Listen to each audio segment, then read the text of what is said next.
November 8, 1942. The desert wind, a relentless sculptor of sand and fate, whipped across the sun-baked plains of North Africa. Rommel's Afrika Korps, once the undisputed masters of maneuver warfare in this harsh theater, found themselves caught in a vice, squeezed between the converging forces of the British Eighth Army pushing west and the newly arrived American and British Commonwealth troops of Operation Torch landing to the east and west. For many German soldiers, the roar of approaching Sherman tanks and the relentless barrage of artillery signaled not just the end of a battle, but the collapse of their world, a stark confrontation with the inevitable. They had fought with a ferocity born of discipline and ideological conviction, believing in the supremacy of their cause. Yet the tide of war, a force more powerful than any man or machine, had begun its irreversible turn against them. The initial encounters were often brutal, desperate struggles for every inch of ground. Yet as pockets of resistance were overcome, the grim reality of capture descended. These men, hardened by years of conflict and indoctrination, now faced the unknown, a future shrouded in the deepest anxieties. For generations, the specter of war had haunted Europe, etching its scars deeply into the continent's psyche. Now, in the midst of its most destructive conflict, the propaganda machines of all nations worked tirelessly, painting vivid, often grotesque, images of the enemy. German soldiers, steeped in the rigid doctrines of the Third Reich, were fed a steady diet of narratives portraying the Western Allies, particularly the Americans, as weak, decadent, and ultimately barbarous. The tales whispered among the ranks spoke of Allied atrocities, of vengeful captors eager to exact retribution for the suffering inflicted by the Wehrmacht. They had been told that surrender was not merely a defeat, but a descent into an abyss of torture, starvation, and humiliation. Such stories, whether born of genuine fear or deliberate fabrication, took root in the minds of men facing imminent capture, creating a deep-seated dread that permeated their every thought. The thought of falling into enemy hands was not just a military setback. It was a personal terror, a betrayal of everything they had been taught to believe, and a plunge into an imagined hell. The early surrenders in North Africa were often chaotic, marked by a palpable tension that hung heavy in the air. German soldiers, their uniforms caked with desert dust, their faces gaunt from the relentless fighting, would emerge from their positions, hands raised, eyes darting, searching for any sign of the promised brutality. Many clutched photographs of loved ones, small talismans against the unknown, hoping for a shred of humanity in the face of what they had been led to expect. American GIs, many of them fresh to the crucible of combat, were equally wary. They had heard their own propaganda, often exaggerating the ruthlessness of the German war machine, and approached the captured enemy with a mixture of caution and curiosity.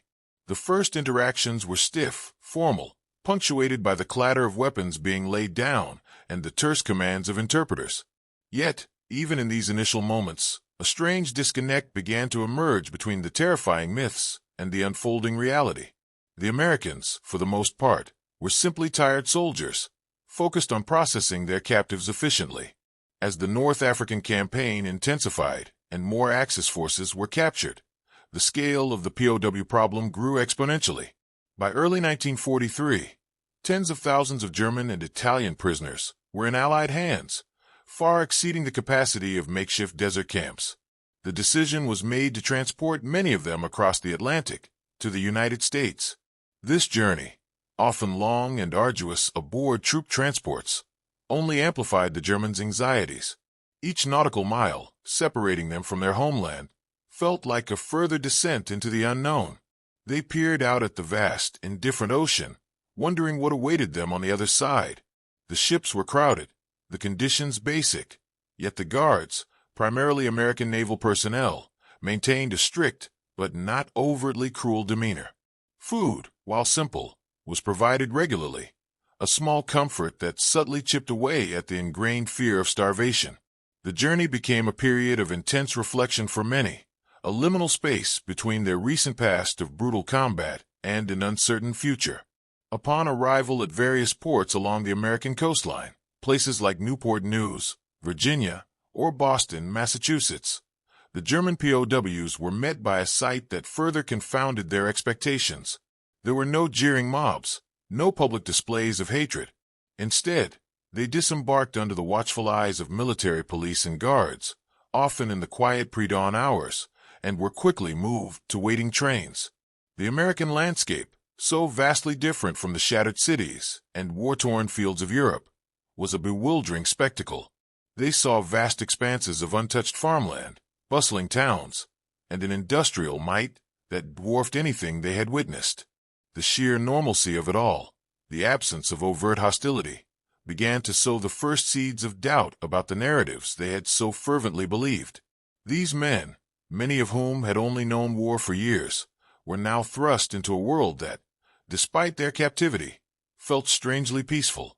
The destinations for these prisoners were an extensive network of POW camps spread across the continental United States, often in agricultural states like Texas, Oklahoma, Arkansas, and the vast plains of the Midwest.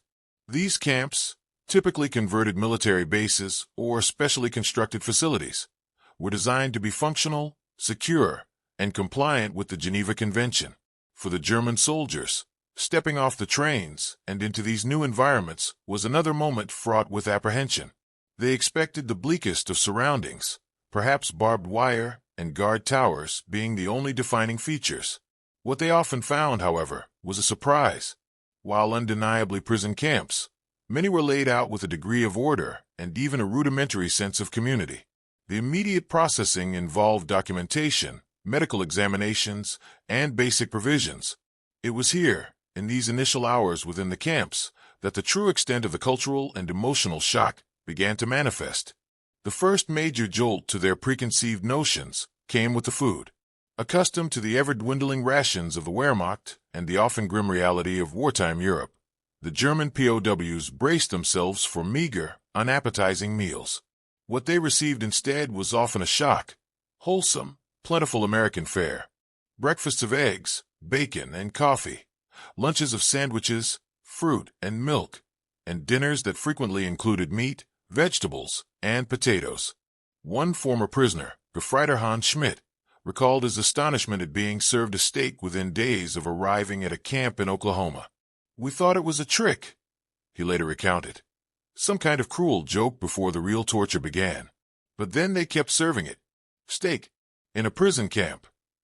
The sheer abundance was almost overwhelming, a stark contrast to the privations endured by their families back home and the daily struggle for sustenance on the front lines.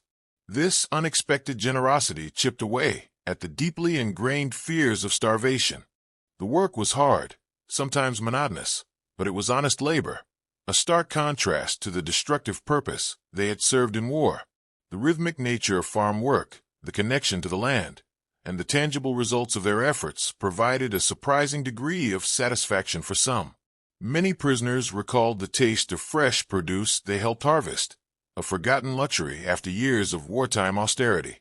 The financial benefit, however small, also provided a sense of agency and a means to acquire small personal comforts.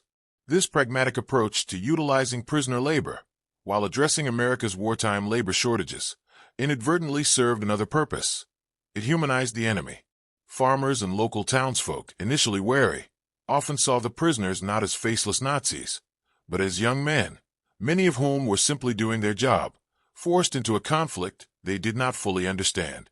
One of the most profound and unexpected aspects of their internment was the exposure to American popular culture. Through camp radio broadcasts, and sometimes even through the guarded interactions with American personnel, the German POWs encountered jazz music, Hollywood movies, and a pervasive advertising of consumer goods.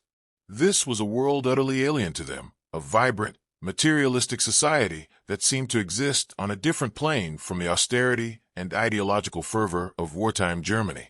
They listened to swing music with a mixture of bewilderment and fascination, watched films depicting a carefree, prosperous America, and saw advertisements for cars, refrigerators, and other luxuries that were unimaginable in their homeland. This cultural immersion was a powerful, if subtle, form of re-education.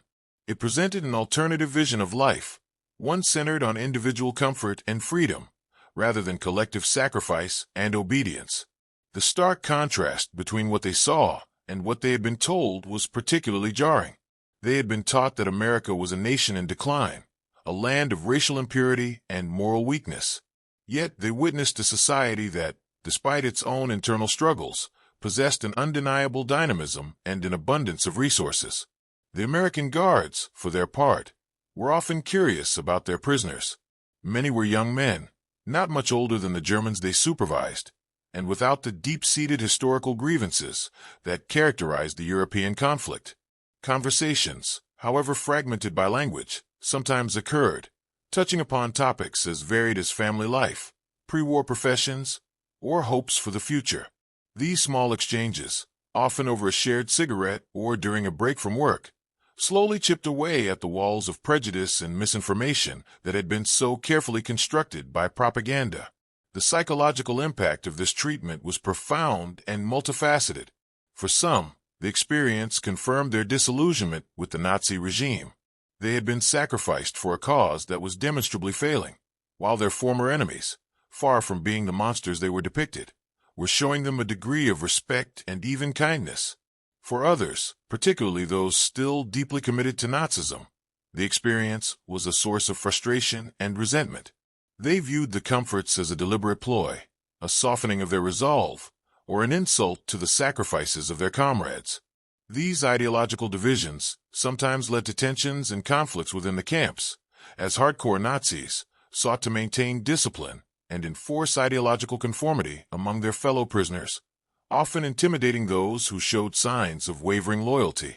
American intelligence officers were acutely aware of these divisions and often sought to exploit them.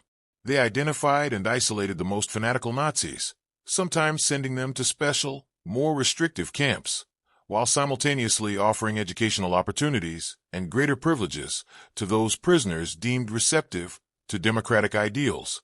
Libraries were stocked with books on American history and political thought, and lectures were sometimes organized, albeit subtly, to introduce prisoners to concepts of democracy and individual liberty. The aim was not necessarily to convert them, but to plant seeds of doubt, to offer an alternative vision of society that might take root in the aftermath of the war. This deliberate, long-term strategy recognized the potential for these prisoners to become agents of change upon their eventual return to a defeated Germany. Personal stories from the camps often highlight the emotional turning points experienced by individual prisoners.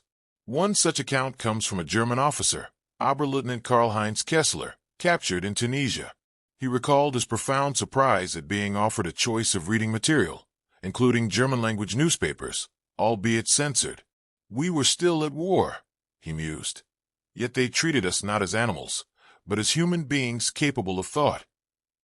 This simple act of respect, the acknowledgement of their intellect and their right to information, however limited, was a powerful moment for Kessler, challenging years of dehumanizing propaganda. Another prisoner, Grenadier Willie Richter, a young conscript from a working-class family, found solace in the camp's small garden, tending to vegetables alongside fellow prisoners. "It was like being back home before the war," he reminisced. "A simple pleasure, but one that reminded me of what we had lost and what could be again." These small, everyday occurrences, devoid of the drama of battle, were nonetheless deeply transformative for many. The most poignant and often remembered encounters were those between the German POWs and American civilians. While contact was generally restricted, working details often brought prisoners into direct, if supervised, interaction with local communities. Farmers' wives would sometimes offer an extra sandwich or a glass of lemonade to the German laborers, acts of kindness that transcended the boundaries of nationality and conflict. Children, too, were often curious, waving from a distance or even attempting to communicate through gestures. These fleeting moments of human connection were incredibly powerful.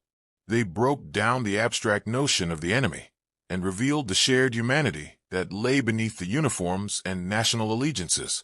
For many German soldiers, these small gestures of hospitality were far more impactful than any grand pronouncements, slowly chipping away at the foundation of their ingrained animosity. The ultimate reflection for many German POWs came as the war drew to a close. News of Germany's defeat, the horrors of the Holocaust, and the widespread destruction of their homeland slowly filtered into the camps, often through censored newspapers and radio broadcasts. This was a moment of profound crisis for many, a reckoning with the devastating consequences of the regime they had fought for. The American authorities, recognizing the importance of denazification, intensified their efforts to expose prisoners to the truth, showing documentary films of concentration camps and providing uncensored accounts of Nazi atrocities. For some, this was a shattering revelation, confirming their worst fears and leading to deep feelings of shame and betrayal. For others, particularly the hardline Nazis, it was dismissed as Allied propaganda, a final attempt to undermine their loyalty. Yet, for a significant number, the combined experience of humane treatment, exposure to American culture, and the stark reality of Germany's defeat created a profound shift in perspective. They had come to America fearing torture and finding instead a strange, unsettling blend of comfort and discipline. They had witnessed a society that, despite its imperfections, embodied ideals of freedom and abundance that stood in stark contrast to the totalitarianism they had left behind. As they prepared for repatriation, many carried with them not only memories of their captivity, but also a new understanding of the world, one shaped by the unexpected kindness of their former enemies. The journey home, often aboard the same ships that had brought them across the Atlantic, was filled with a complex mixture of relief, sorrow, and an uncertain hope for the future of a broken Germany. The legacy of the German POW experience in America is a testament to the power of humane treatment, even in the midst of total war. Thousands of German soldiers returned to a devastated homeland, many carrying with them a profound respect for their American captors. Some, influenced by their experiences, became proponents of democratic values in post-war Germany, contributing to the rebuilding of a new, more peaceful nation. The stakes in baseball games were not merely acts of generosity. They were powerful symbols, silent rebuttals to years of propaganda, demonstrating that even in conflict, humanity could prevail over hatred. The fear of torture had given way to an unexpected encounter with dignity, fundamentally altering the trajectory of countless individual lives and subtly shaping the future relationship between two nations, once locked in mortal combat.